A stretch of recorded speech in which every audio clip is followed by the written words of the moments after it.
लालची सास की भूत बहू। रामपुर नाम के एक गांव में शांता नाम की एक औरत अपने बेटे गोपी के साथ मिलकर रहती थी।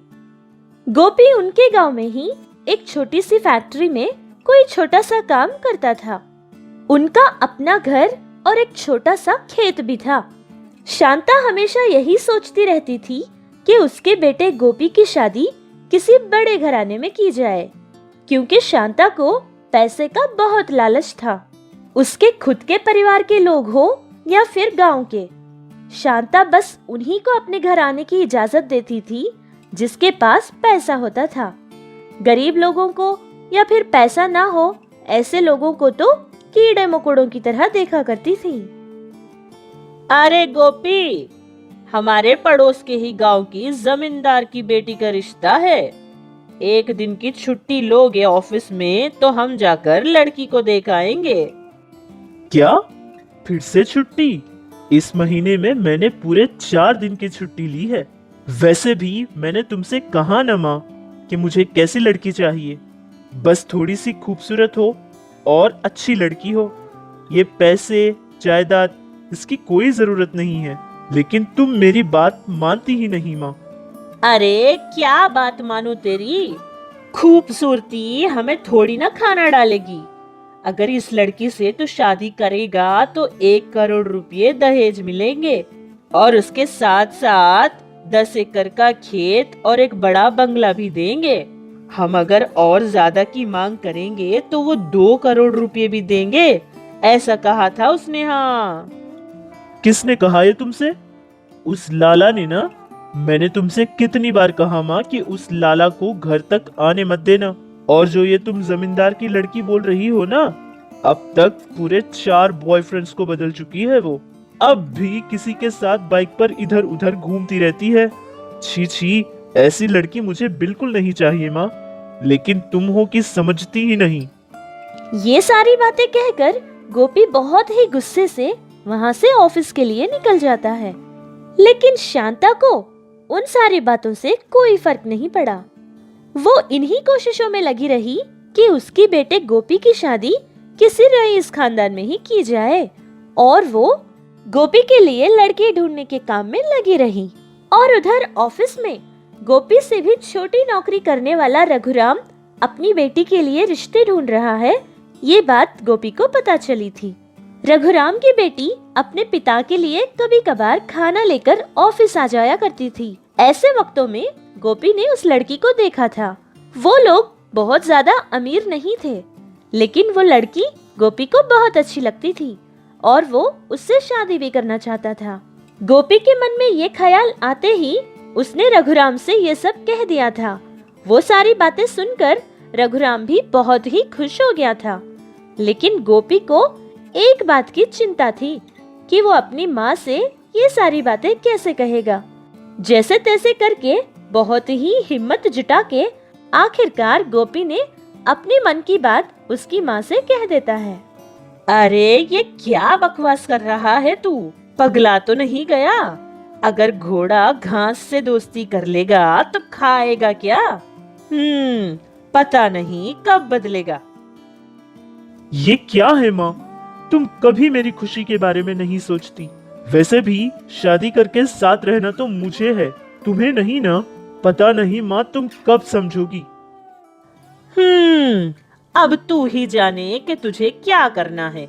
मैं तो बस यही चाहती थी कि मेरा बेटा हमेशा खुश रहे, इसीलिए कोई जमींदार का रिश्ता करना चाहती थी। लेकिन तुझे तो वो पसंद नहीं। वो सारा पैसा मैं थोड़ी ना मेरे साथ लेकर जाऊंगी।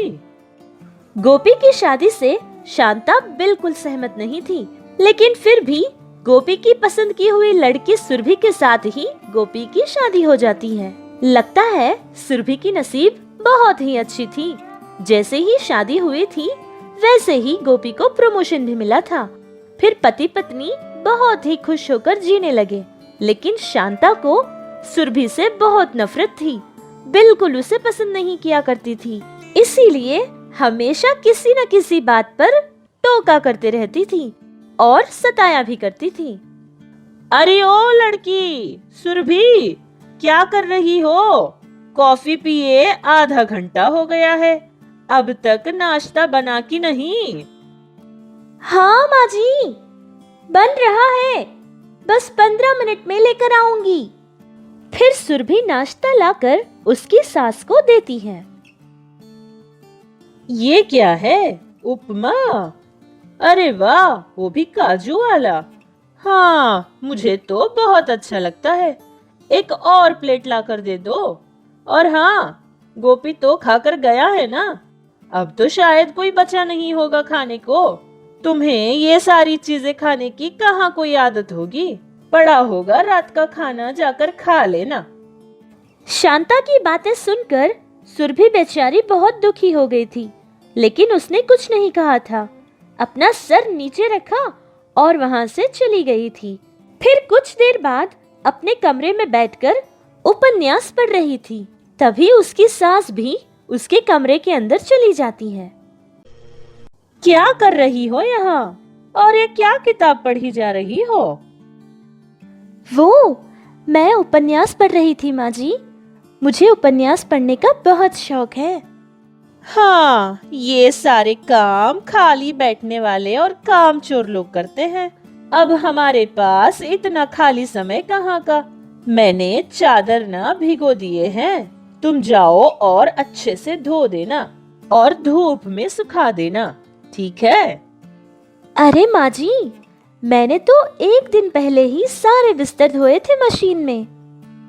अरे उन मशीनों में मैल कहाँ खाक साफ होती है, इसीलिए एक ही दिन में देखो ना बदबू आ रही थी, इसीलिए मैंने भिगो दिए थे। तुम अपने हाथों से अच्छे से रगड़ कर धो देना और हाँ, हमारे कुएं के पानी से ही साफ करना। फिर देखो कैसे चमकने लगेंगी सारी चादरें। सास की कही बातें सुनकर बेचारी सुरभि कुछ नहीं कहती थी और उसने वैसा ही किया था जैसा उसकी सास ने कहा था। इसी तरह शांता हर छोटी छोटी बातों पर सुरभि को सताया करती थी और उसका दिल दुखाया करती थी। बेचारी सुरभि बहुत दिनों तक ये सब चुपचाप सहती रही, लेकिन एक दिन उसने फैसला कर लिया था कि ये सारी बातें अपने पति को बता देगी। और फिर एक दिन सुरभि ये सारी बातें अपने पति को बता देती है। ये सारी बातें तुमने मुझसे पहले क्यों नहीं कही थी सुरभि? तुम्हारे साथ मेरी शादी होना माँ को बिल्कुल पसंद नहीं था। वो तो सिर्फ मेरी मर्जी थी। माँ को हमेशा पैसों का बहुत लालच है। वो मेरी शादी एक बड़े घराने की लड़की से करना चाहती थी, लेकिन वो नहीं हुआ। इसीलिए शायद माँ को बहुत गुस्सा आ गया है मुझ पर। शायद उसी कारण वो तुम्हें भी ऐसे सता रही है। अगर इस मामले में मैं कुछ बात भी करूंगा ना, तो बात और बिगड़ सकती है और हो सकता है कि माँ तुम्हें और ज्यादा सताए। हम कुछ दिन और इंतजार करेंगे, शायद माँ के बर्ताव में कोई सुधार आ जाए। पति की कही सारी बातें सुनकर सुरभि ने भी हाँ कहा था और अपनी सास के अंदर बदलाव का इंतजार कर रही थी, लेकिन शांता के अंदर कोई बदलाव नहीं आया था। ये सब देखकर सुरभि ने भी उसी की तरह व्यवहार करना शुरू किया था, जिसे देखकर शांता की नफरत सुरभि के लिए और बढ़ गई थी। उसको सताना और दुख पहुंचाना ही शांता की जिंदगी का मकसद बन गया था। इस तरह कुछ दिन गुजर गए थे। फिर एक दिन आधी रात को जब शांता बहुत ही गहरी नींद में सो रही थी, तब उसकी चारपाई के पास एक सफेद रंग की साड़ी में कोई काला सा साया घूमने लगा। अरे ओ शांता, सो रही हो? उठ जाओ, उठ जाओ। उस भूत की आवाजें सुनकर नींद से जागी शांता उठकर बैठ गई थी और डर से कांपने लगी। अरे तुम कैसे इंसान हो? प्रेत आत्मा होने के बाद भी तुम्हारी बहू को देखकर मुझे तरस आता है। अरे बाप रे बाप, कोई है, मुझे बचाओ। अरे गोपी, ओ सुरभि, कहाँ मर गए सारे के सारे? कोई तो मुझे बचाओ। मैं तुम्हारी जान ले लूंगी, तुम्हारा खून पी जाऊंगी। अरे नहीं नहीं मेरी माँ, मुझे छोड़ दे। तू है कौन और मैंने तेरे साथ क्या अन्याय किया है? मेरी भी सास तेरी ही तरह मुझे सताया करती थी। वो सब मुझसे झेलना नहीं हो पाया और मैंने अपने आप को फांसी लगा ली थी। तब से लेकर तुझ जैसी कमीनी सासू को ढूंढ ढूंढ कर मारना ही मेरा काम है। और आज मैं तुझे भी मार डालूंगी। नहीं नहीं, मुझे मत मारना।